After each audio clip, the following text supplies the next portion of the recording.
सवाल है 555वीं जयंती अगर बाबा साहब पहली बार करते हैं दिल्ली में सार्वजनिक तौर पर हमारे लोगों के साथ, तो 550 साल तक हम लोगों को, हमारे चर्मकार लोगों को, इस देश में रहने वाले बुद्धिजीवी लोगों को रविदास जी मालूम नहीं थे।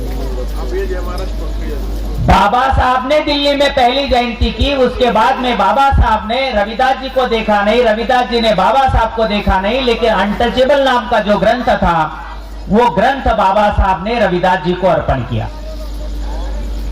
650 साल पहले जो गुरु रविदास जी की साखियां थी, जो पंक्तियां थी, वो दो दोहे थे, जो अभंग थे। अभी जो महाराज अपने भजन में बोल रहे थे, अगर ये इसका अर्थ अगर हमको समझता है तो हम ये सोचते हैं कि रविदास जी उसके समय में कितने महान थे। रविदास जी के समय में जितने भी समकालीन लोग थे वो सभी के सभी रविदास जी को गुरु मानते थे। मीराबाई रहने दो, कबीर रहने दो, नानक साहब रहने दो, ये सभी लोग गुरु रविदास जी को गुरु मानते थे। इसीलिए पूरे भारत में रविदास जी एक ऐसे संत हो गए, ऐसे महापुरुष हो गए जिनके नाम के आगे गुरु लगता है। साथियों, अनटचेबल नाम का ग्रंथ बाबा साहब ने रविदास जी को अर्पण किया। जो दोहे बाबा रविदास जी ने लिखे हैं उसमें अगर अर्थ देखते हैं तो हमको पता चलता है, चाम के तुम हो, चाम के हम है, चाम का है जग सारा। सब लोग चमड़े के बने हैं। बाबा जी ने मुझे बोलते समय बोला, सभी लोग चमड़े के बने हैं। जो चमड़े से चप्पल बनाता है उसको चमार कहा जाता है, और हमारे दूसरे लोगों को नहीं कहा जाता। हमारा जो व्यवसाय था, व्यवहार था, हमारा जो काम था, वो काम से हम लोगों की जात गिरी है। ये जात हमने नहीं गिरी, जाति बनाई गई है। हमारा जो व्यवहार था, व्यवसाय था, उसके ऊपर जातियां बनी है। लेकिन आज के समय में हमारे लोगों को जाति के आधार पर आज भी भेदभाव होता है, ऐसा मैं दावे के साथ कहता हूं। आप लोग अपने गांव में एक जगह घूमते हैं, लेकिन मैं पूरे महाराष्ट्र में आज के समय में मेरा ये 5वां दौरा है। कल के 29 तारीख को एक व्यक्ति है दहेगांव रंगारी गांव में, सावनेर तालुके में, नागपुर जिला में, खापरखेड़ा के पास 70 साल का एक व्यक्ति है। वो गांव में 10 साल से वो रहता है, और उसको ये कहा गया, तू चमार है, तू नीच है, तू तांत्रिक है, तू मांत्रिक है, तू हमारे गांव में रहने लायक नहीं है। अगर तू हमारा गांव छोड़ के नहीं जाएगा तो हम तेरे को पूरे परिवार के साथ मर्डर करेंगे। उसका वीडियो मेरे पास है। फिर मेरा आपसे सवाल है, आजादी के 76 साल होने के बावजूद भी आज भी समाज हमारे साथ छुआछूत करता है, भेदभाव करता है। ये तो छोटे आदमी की बात हो गई, उसके बारे में हमने सब पूरे महाराष्ट्र में निवेदन दिया है। हमारे समाज की एक भद्रावती में महिला है जो उप प्राचार्य है, वो प्राचार्य बनने वाली थी, लेकिन वो जाति की चमार है, इसलिए उसको प्रमोशन नहीं दिया गया। आज के समय में बंबई का एक बहुत मशहूर डॉक्टर है, उसने लोनावाड़ा में करोड़ों रुपया लेके रिसोर्ट खरीदा, लेकिन जब वो कमेटी को मालूम पड़ा, सोसाइटी को, कि ये चमार है, उसको वो बंगला नहीं दिया। इसका दूसरा अर्थ ये है साथियों, आज भी हमारे समाज में छुआछूत होता है, हमारे आंखों से दिखता नहीं है। आज भी हमारे बहुत सारे ऐसे लोग हैं जो पढ़े लिखे लोग हैं, वो इस बात के शिकार होते हैं। इसीलिए हम लोगों को 1947 के पहले जो हमारी परिस्थिति थी वो आज भी 1920 के लेवल में कायम है। इसलिए इस देश के संविधान ने हम लोगों को शिकार संगठित हुआ और संघर्ष करा, ऐसा हमको कहा। शायद आप सोच लो, अगर इस देश में संविधान ना होता तो आप यहाँ बैठ के प्रोग्राम भी नहीं कर सकते, और मैं यहाँ आके माइक में भाषण भी नहीं कर सकता। इतना बड़ा मान, सम्मान, स्वाभिमान हम लोगों को संविधान ने दिया। आज के समय में हमारा संविधान खतरे में है, हमारे अधिकार खतरे में है। 47 के पहले कोई हमारे गांव का आदमी अधिकारी नहीं था, पुलिस वाला नहीं था, अधिकारी मास्टर नहीं था, कोई अधिकारी नहीं था। 47 के बाद हम लोगों को शिक्षण का अधिकार मिला, नौकरी का अधिकार मिला, पढ़ने लिखने का अधिकार मिला, हमारे घर में पैसा आया, मान सम्मान आया, स्वाभिमान आया। ये सब कैसे हुआ? ये सब संविधान की वजह से हुआ। संविधान हमारे दिमाग से, हमारे लाइफ से बाहर निकाल दो, वो 4 पांव का जो जानवर है और हम 2 पांव के जानवर हो जाएंगे। इसीलिए आज के समय में रविदास जी का जो आंदोलन है, रविदास जी की वाणी है, रविदास जी के जो दोहे हैं, वो दोहे के साथ में हम लोगों को आचरण करना ज्यादा जरूरी है। अगर आचरण हम लोग नहीं करेंगे तो हम कुछ भी नहीं कर पाएंगे। आज भी हमारे लोगों के जो घर है वो गांव में मांगवाड़ा, महारवाड़ा और चमारवाड़ा गांव के एक साइड होता है। क्यों होता है?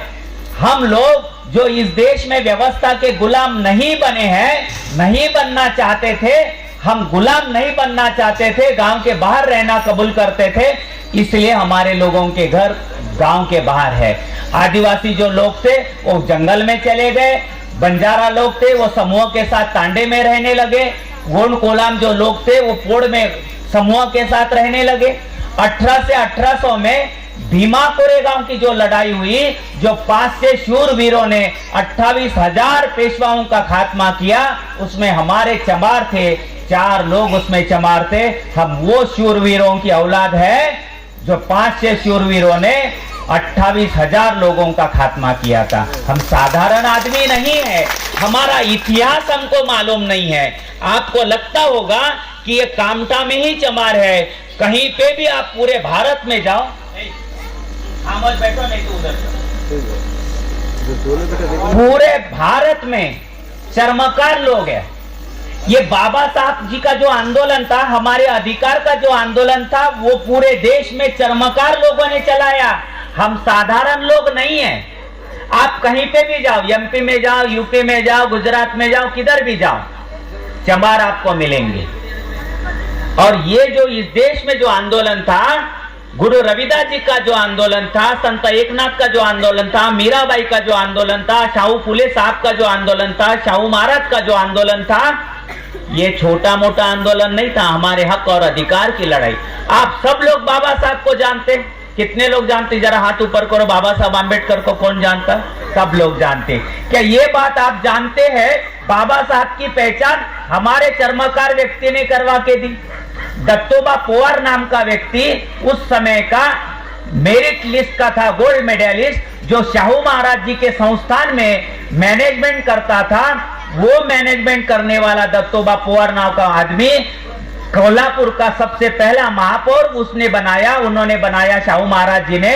और दत्तोबा पोवार ने बताया, विदेश से एक लड़का बाहर देश से पढ़ के आया है, वो बंबई रहता है।